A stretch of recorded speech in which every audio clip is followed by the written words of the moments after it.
పడింది. మహిళల భద్రతపై తీవ్ర అలజడి రేపింది. రాత్రి వేళల్లో డ్యూటీ చేసేందుకు కొంతమంది మహిళా వైద్యులు భయపడుతున్నట్లు తాజా అధ్యయనంలో వెల్లడైంది. ఆత్మరక్షణ కోసం ఆయుధాలు తెచ్చుకోవాలని కొందరు డాక్టర్లు చెప్పడం మహిళల భయానికి అద్దం పడుతోంది.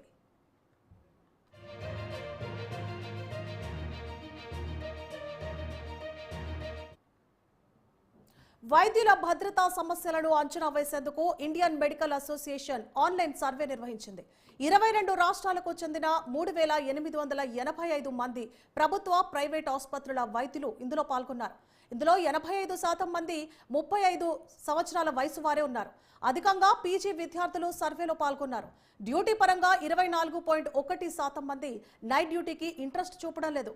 11.4% మంది వైద్యులు తీవ్ర భయాందోళనలు చెందుతున్నట్లు తెలిపారు.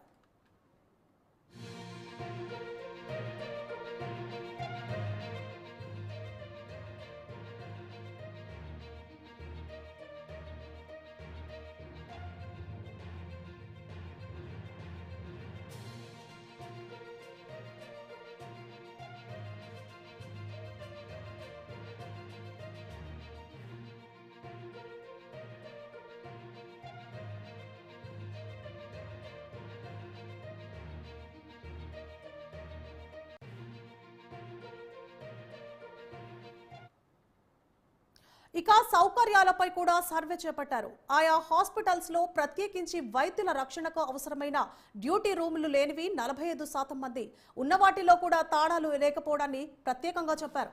చాలా హాస్పిటల్స్ లో అటాచ్డ్ బాత్రూంలు లేని కారణంగా చాలా దూరం వెళ్లాల్సి వస్తోందని తెలిపారు. ఇక డ్యూటీ రూమ్లకు చికిత్సా విభాగాల మధ్య చాలా దూరం ఉన్నట్లు సర్వేలో తేలింది.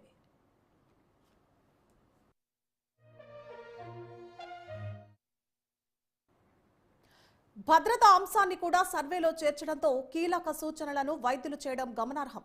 ట్రైన్డ్ సెక్యూరిటీ, సీసీ కెమెరా, కీలక ప్రాంతాల్లో లైటింగ్, రోగుల తరపున వచ్చే వారి సంఖ్యను కుదించడం, అత్యవసర సైరన్ ఉండాలని సూచించారు.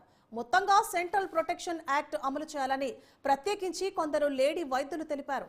మొత్తంగా హాస్పిటల్స్లోని నిర్వహణ లోపాలు బయటపడ్డాయని తాజా అధ్యయనంలో తేలడంపై త్వరలో నివారణ చర్యలు తీసుకునే అవకాశాలు కనపడుతున్నాయి.